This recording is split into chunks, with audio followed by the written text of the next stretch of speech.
थोड़ा सा लगभग 10-15 मिनट का समय लूँगा आपका मैं। आज गुड़ी पड़वा का पावन पर्व और आज हम नूतन वर्ष मना रहे हैं। क्यों मना रहे हैं इसके पहले हम थोड़ी चर्चा करेंगे हमारी भारतीय कालगणना की। भारतीय कालगणना कितनी विशिष्ट है, कितनी सूक्ष्मतम भी है और कितनी विराटतम भी है, इसके ऊपर हम चर्चा करने जा रहे हैं। तो बंधुओं, जब हम भारतीय कालगणना की चर्चा करते हैं तो सबसे छोटी जो द्रव्य की इकाई होती है वो होती है परमाणु। दो परमाणु के मिलने से एक अणु बनता है। तो ऐसे जब 3 अणु मिलते हैं तो एक त्रिश्रेणु का निर्माण होता है। ऐसे 3 त्रिश्रेणुओं को जब सूर्य पार करता है और जितना समय लगता है उसको कहा जाता है एक त्रुटि। तो ऐसे 100 त्रुटियों का समय जब हम सम्मिलित करते हैं तो उसका बनता है एक वेद। तो ऐसे 3 वेद को मिलाने से एक लव बनता है, 3 लव को मिलाने से एक निमेष बनता है और 3 निमेष का एक क्षण बनता है। ऐसे जब 5 क्षण मिलते हैं तो उसकी एक काष्ठा बनती है। तो ऐसी 15 काष्ठाओं का एक लघु बनता है। तो ऐसे 15 लघु का एक नाड़िका बनती है। ऐसी 2 नाड़िकाओं का एक मुहूर्त बनता है। तो ऐसे जब 30 मुहूर्त आपस में मिलते हैं तो पूरा एक दिन रात बनता है। पूरे एक दिन रात में अगर हम प्रहर की बात करें तो प्रहरों की संख्या होती है 8। ये मैंने सूक्ष्मतम जो इकाई है इसका एक भाग देखा है। इसके समानांतर एक और इकाई है, उसकी हम चर्चा करने जा रहे हैं। उसमें सबसे जो छोटी इकाई है समय की, उसको कहा जाता है प्रतिपल। प्रतिपल का जो मान होता है वो होता है 0.006 सेकंड। ऐसे जब 60 प्रतिपल मिलते हैं तो एक विपल का निर्माण होता है। एक विपल का जो मान होता है वो होता है 0.4 सेकंड। तो ऐसे जब 10 विपल मिलते हैं तो एक प्राण का निर्माण होता है। और प्राण की जो अवधि है वो है 4 सेकंड। प्राण किसे कहते हैं? जैसा भी आप सुखासन में बैठे हुए हो और सुखासन की स्थिति में हम जो श्वासोच्छ्वास करते हैं, हमने जो श्वास लिया और श्वास को छोड़ा, उसमें जो समय लगता है उसको कहा जाता है एक प्राण। ऐसे जब 10 प्राण मिलते हैं तो उसे पल कहा जाता है। तो पल का जो समय है वो है 24 सेकंड। हम जो बोलते हैं ना, भगवान का भजन कर लो, कुछ पल तो करो अपन। तो वो जो पल है वो कितने समय का रहता है? वो 24 सेकंड का रहता है। ऐसे जब 60 पल मिलते हैं तो एक घड़ी का निर्माण। एक घड़ी आधी में बुनियाद। तो समय कितना होता है? 1 का आधा 12, 12 का आधा 6। तो कम से कम 6 मिनट का समय है, वो तो हमको भगवान को देना ही चाहिए। तो कितना होता है? हम आए घड़ी पे, घड़ी का जो समय कितना है? 24 मिनट का। ऐसी जब 2.5 घड़ी मिलती है तो 1 घंटा। 2 घड़ियों के मिलने से एक मुहूर्त बनता है। तो ऐसे जब 60 घड़ियां मिलती हैं तो पूरा एक दिन रात होता है। ये जब 7.5 घड़ियां मिलती है तो एक प्रहर का निर्माण होता है। तो ऐसे 8 प्रहर को मिलने से एक दिन रात होता है। मुहूर्त की बात करी हमने, ऐसे 30 मुहूर्तों को मिलने से एक दिन रात होता है। अब आ गए हम दिन रात पे। अब दिन रात सब आगे बढ़ते हैं। बंदो जब 7 दिन मिलते हैं तो उसका होता है एक सप्ताह। और जब 15 दिन मिलते हैं तो उसको पक्ष कहा जाता है। हमारे यहाँ 2 पक्ष है, एक शुक्ल पक्ष और एक कृष्ण पक्ष। शुक्ल पक्ष में चंद्रमा की कलाएं बढ़ती है और कृष्ण पक्ष में चंद्रमा की कलाएं घटती है। उन 15 दिनों के नाम भी निर्धारित है। प्रतिपदा, द्वितीया, तृतीया से लेकर तो अमावस्या तक कृष्ण पक्ष में और पूर्णिमा तक शुक्ल पक्ष में। बंधु जैसे ऐसे जब 2 पक्ष मिलते हैं तो उसका बनता है एक मास। हमारे यहाँ पर जो मास का जो नामकरण किया गया है वो भी परम वैज्ञानिक। आप सुनिए देखो कितना आश्चर्यजनक है। पूरा जो पृथ्वी है उसको आकाश मंडल ने घेर रखा है और आकाश मंडल को हम अगर 360 मान ले तो एक राशि का जो निर्धारित स्थान है आकाश मंडल में, अगर रात को आप मिलोगे ना किसी से, मैं बता दूंगा कि इस राशि का ये स्थान है, इस नक्षत्र का ये स्थान है। तो ऐसे 30 भागों में बांटा गया है और उसी आकाशीय मंडल को 13 डिग्री और 20 कला के रूप में विभाजित करते हुए एक नक्षत्र का माना था। बंधुओं, जब चैत्र मास होता है उस चैत्र मास के अंतिम दिन पूर्णिमा के दिन चंद्रमा पूरा होता है, हम सभी जानते हैं। तो पूरा चंद्रमा जिस नक्षत्र में प्रकाशित होता है वो चित्रा नक्षत्र होता है। कौन सा नक्षत्र होता है? चित्रा नक्षत्र। इसलिए उस पूरे महीना का नाम क्या है? चैत्र। उसके बाद वैशाख महीना आता है, तो वैशाख मास के पूर्णिमा के दिन जो पूरा चंद्रमा प्रकाशित होता है वो विशाखा नक्षत्र में प्रकाशित होता है। इसलिए उस पूरे मास का नाम क्या है? वैशाख। वैसे ही ज्येष्ठा से ज्येष्ठ, पूर्वाषाढ़ उत्तराषाढ़ से आषाढ़, श्रवण से श्रावण, पूर्व भाद्रपद उत्तर भाद्रपद से भाद्रपद मास, अश्विन नक्षत्र में रहने से आश्विन मास, और कृतिका नक्षत्र में रहने से कार्तिक मास। ऐसे पूरे हमारे 12 महीनों के जो नामकरण जो किया गया है वो परम वैज्ञानिक नाम। हम जब मासों से आगे चलते हैं तो बंधुओं 2 मासों की एक ऋतु बनती है। कोई ऐसी जब 3 ऋतु मिलती है, कोई ऐसे जब 6 महीने मिलते हैं, तो एक अयन का निर्माण होता है। 2 अयन है, एक उत्तरायण तो एक दक्षिणायन। उत्तरायण को देवताओं का दिन कहा गया है, तो दक्षिणायन को देवताओं की रात्रि कहा गया है। और जब हम अयन से ऊपर चलते हैं तो 2 अयनों का एक वर्ष बनता है। हमारे यहाँ पे जो भारतीय कैलेंडर में, भारतीय कालगणना में 360 दिनों का एक वर्ष माना गया। अब हम वर्ष से ऊपर जा रहे हैं। ऐसे जब युगों में जा रहे हैं, सामान्यतः अगर हम पाश्चात्य की बात करें तो क्या होता है? 10 वर्षों का एक दशाब्द तो होता है, 100 वर्षों की एक शताब्दी होती है, और 1000 वर्ष की एक सहस्त्राब्दी होती है। यही तो होता है।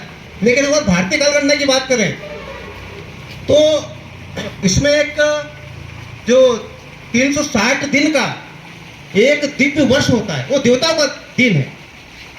देवताओं का पूरा वर्ष है। कितने दिन का? 360 वर्षों का जो एक वर्ष होता है वो क्या है? देवताओं का एक वर्ष है। तो आगे जब मैं दिव्य वर्ष की बात करूं तो उसमें क्या करना है आपको? अगर अपना मानवीय वर्ष निकालेंगे तो उसमें आपको 360 का गुणा करना रहेगा। बंधु, अगर हम युग की बात करें, कलियुग, त्रेता युग, द्वापर युग और सतयुग, इसमें प्रत्येक की एक विशुद्धतम गणना है, विशुद्धतम मान है। उसके पहले उसका संधि काल होता है, उसके बाद में उसका सद्यांश होता है। जो विशुद्धतम जो मान होता है उसका 10% उसका संधि काल होता है, वो 10% उसका संध्यांश होता है। अगर मैं दिव्य वर्ष की बात करूं तो कलयुग की जो दिव्य वर्ष की जो विशुद्धतम आयु है, जो समय है, वह है 1000 दिव्य वर्ष। संधि और संध्यांश को जोड़ने पर 1200 हो जाता है, क्योंकि 10% 20% कितना होता है? 200। और वैसे ही अगर द्वापर युग की बात करें तो उसका विशुद्ध मान होता है 2000, और उसका जो 20% है 400 और जोड़ दो तो हो जाता है 2400। और त्रेता युग का जो मान है वो है 3000, उसका 20% 3600। सतयुग की बात करें तो 4000, और उसका हम अगर 20% जोड़े तो 4800। इसको अगर हम मानवीय वर्षों में गिने तो इसमें हमको प्रत्येक जो दिव्य वर्ष हमने देखे इसमें 360 का हम गुणा करेंगे, और जब गुणा करने पे जो मान आता है वो कलयुग का मान आता है 4,32,000 वर्ष का कलयुग है, 8,64,000 वर्ष का द्वापर युग है, 12,96,000 वर्ष का त्रेता युग है, और 17,28,000 वर्ष का सतयुग है।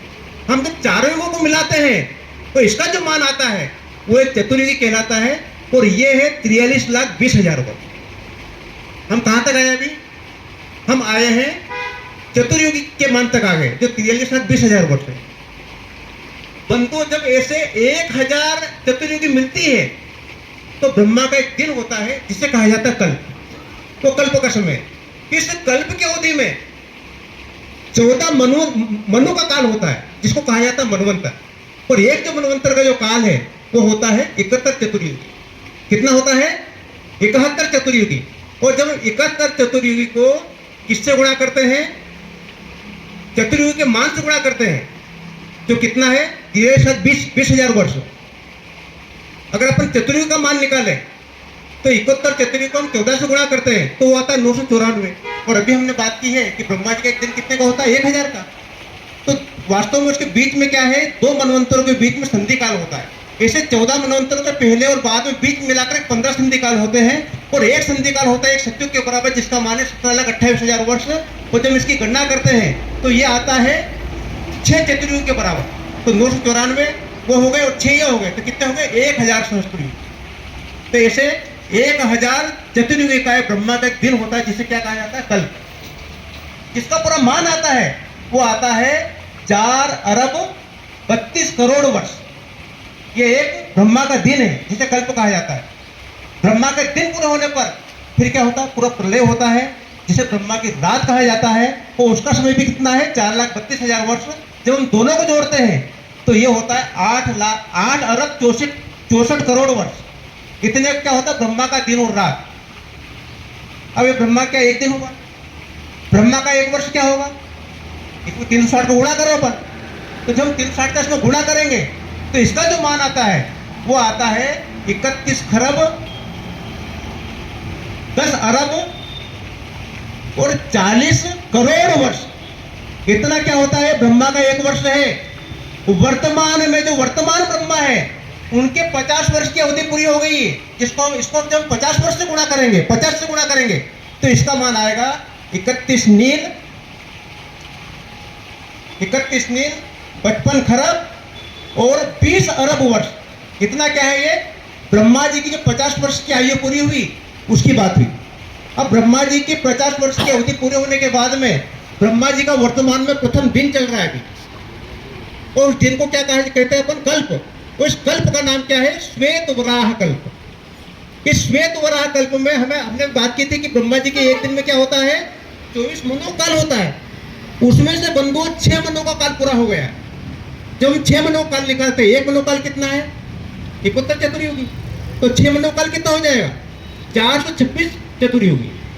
और बीच में संधि और संध्यांश को जोड़ेंगे तो होता 2 आगे जोड़ते जाइए आप। 426 उसमें हम 2.8 जोड़ेंगे तो कितना हो जाएगा? 428.8 चतुर्युगी। अब जो वर्तमान ये जो मनवंतर चल रहा है इसका नाम है वैवस्वत मनवंतर। इस वैवस्वत मनवंतर के भी 27 चतुर्युग बीत चुके हैं। तो जब हम 428.8 में हम जब 27 को जोड़ेंगे तो इसका मान कितना होगा? 455.8। और जब हम 455.8 को का क्या निकालेंगे? मानवीय वर्ष निकालेंगे तो उसमें क्या करना पड़ेगा? एक चतुर्युग का जो मान है कितना है? 43,20,000 वर्ष। उसको इसमें गुणा करना रहेगा। जब इसमें गुणा करते हैं तो इसका मान आता है 1 अरब 96 करोड़ 90 लाख और 56,000। ये इसका मान आता है पूरे का। किसका मान आता है? ये पूरी गणना का मान आता है। अब ये हम कहां तक आ गए? मनवंतर के भी हमने 27 चतुर्युग को जोड़ लिया है। अब वर्तमान चतुर्युग तो बताया ना अभी, इसका सतयुग पूरा हो गया है, इसका त्रेता पूरा हो गया है, इसका द्वापर पूरा हो गया है। मतलब 3 युग बीत चुके हैं। 3 युगों की जो अवधि है वो है 38,88,000 वर्ष। जब पहले की अवधि में जब 38,88,000 वर्ष हम जोड़ते हैं तो इसका मान आता है 1 अरब 97 करोड़ 29 लाख और 44,000 वर्ष। कलयुग बचा है अभी। कलयुग को प्रारंभ हुए कितने वर्ष हुए हैं? 5,126 वर्ष पूरे हो गए हैं। अभी सूर्योदय जैसे होगा वैसे 5,127वां वर्ष प्रारंभ होगा। और जब 5,127 वर्ष को इसमें उस अवधि में जोड़ेंगे किसके? ब्रह्मा जी के कल्प वाले दिन में, तो उसका मान कितना आएगा? 1 अरब 97 करोड़ 29 लाख 49,000 और 127वां जो षष्ठी संवत है वो भी प्रारंभ होने वाला है। इसको जब हम ब्रह्मा जी की आयु में जोड़ते हैं जो कितनी है हमने देखी थी अभी, 31 अरब 55 खरब और वो 20 अरब थी। तो 20 अरब में ये जोड़ेंगे अपन तो 21 अरब 29 लाख 49,000 100 और 27वां वर्ष अभी प्रारंभ हुआ है। ये ब्रह्मा जी का है। षष्ठी का भी देख लिया हमने। कलयुग का कौन सा है? 5,127वां। विक्रम संवत की बात करें तो ये 2081 पूरा हुआ है और 2082 प्रारंभ हुआ है। तो बंधुओं, ये जो पाश्चात्य वाले हैं ना, ये इनके तो विचार बन जा सकता है यहाँ तक। और बंधुओं, ब्रह्मा जी का जो आयु काल है वो 100 वर्ष का है। ब्रह्मा जी जब इतनी लंबी अवधि की जब पूरा करते हैं तब जाके हमारे जो भगवान विष्णु जो नारायण है उनका एक निमेष होता है। निमेष की हमने गणना सूक्ष्म में की थी। मतलब उतने समय में भगवान विष्णु ने एक अपना पलक झपकाते वो उतनी समय आप देख लो। और ना जाने कितने ब्रह्मा हो गए अभी तक। तो बंधुओं, बड़े हर्ष की बात है कि हमें हमारा यह वर्ष मनाना चाहिए, क्योंकि अगर हम पाश्चात्य की बात करें तो वो वर्ष जो प्रारंभ होता है वो रात्रि में प्रारंभ होता है। हमारा सूर्योदय में प्रारंभ होता है। हमने यहाँ पे पूजन पाठ की, उसके बाद में नववर्ष प्रारंभ किया है, और वो ना जाने के सरावरा पीते उसके बाद में नववर्ष प्रारंभ होता है। ठीक है ना, वो वास्तव में निशाचरों का है, क्योंकि 12 बजे कोई औचित्य नहीं है किसी भी वर्ष को मनाने का। ठीक है ना, और उस समय जो हमारी प्रकृति है पूरी तरह से शीतलता रहती है, फसलें भी, अगर कोहरा हो, अगर पाला पड़ जाए तो हमारी फसल चौपट हो जाती है। अभी समय देखो आप, फसलें उत्पन्न हुई है और फसलें किसानों के घर में आ रही है। ठीक है ना, तो हम सभी को एक दूसरे को बधाई दें। इससे संबंधित मेरी एक छोटी सी कविता है 3-4 मिनट की, वो आपके सामने सादर प्रस्तुत है। आओ भारत माँ के सपूतों, झूमे नाच गाए हम, चैत्र शुक्ल की प्रतिपदा को नूतन वर्ष मनाए हम। वो चैत्र शुक्ल की प्रतिपदा को नूतन वर्ष मनाए हम। 1 जनवरी क्यों नहीं मनाए? 1 जनवरी आंग्ल वर्ष है, वह हमको स्वीकार नहीं।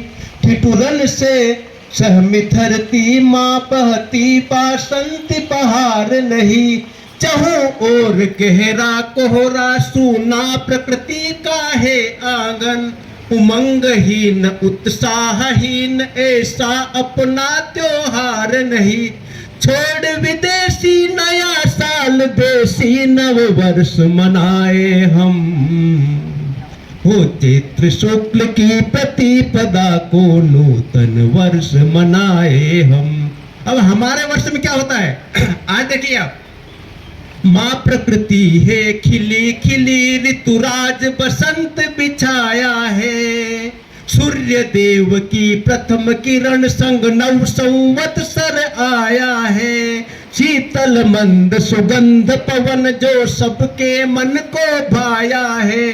कृषकों के सच्चे परिश्रम का प्रतिफल पक कर आया है। गांव नगर में सभी मनाए, ऐसा अलख जगाए हम। चैत्र शुक्ल की प्रतिपदा को नूतन वर्ष मनाए हम। इस दिन क्या क्या हुआ था? अभी हमने देखा कालगणना में ब्रह्मा जी के सृष्टि सर्जन का प्रारंभ दिवस भी यही तो है। सतयुग युगाब्द विक्रम संवत का प्रारंभ दिवस भी यही तो है। राम युधिष्ठिर का राजा अभिषेक दिवस भी यही तो है। गुरु अंगद और झूले लाल का जन्म दिवस भी यही तो है। आओ इसी दिन से वासंती नवरात्र मनाए हम। चैत्र शुक्ल की प्रतिपदा को नूतन वर्ष मनाए हम। किस प्रकार मनाए? देव बधाई एक दूजे को मंगल तिलक लगाए जी। घर आंगन और गली गली में पावन दीप जलाए जी। हर चौराहे हर घर ऊपर ध्वज भगवा लहराए जी। मात पिता गुरु इष्ट देव को हम श्रद्धा से ध्याए जी। गांव नगर में सभी मनाए, ऐसा अलख जगाए हम। चैत्र शुक्ल की प्रतिपदा को नूतन वर्ष मनाए हम। भवद्भ्यः नववर्षस्य नेकाः शुभकामना बहुनिच वर्धापनानि। धन्यवाद।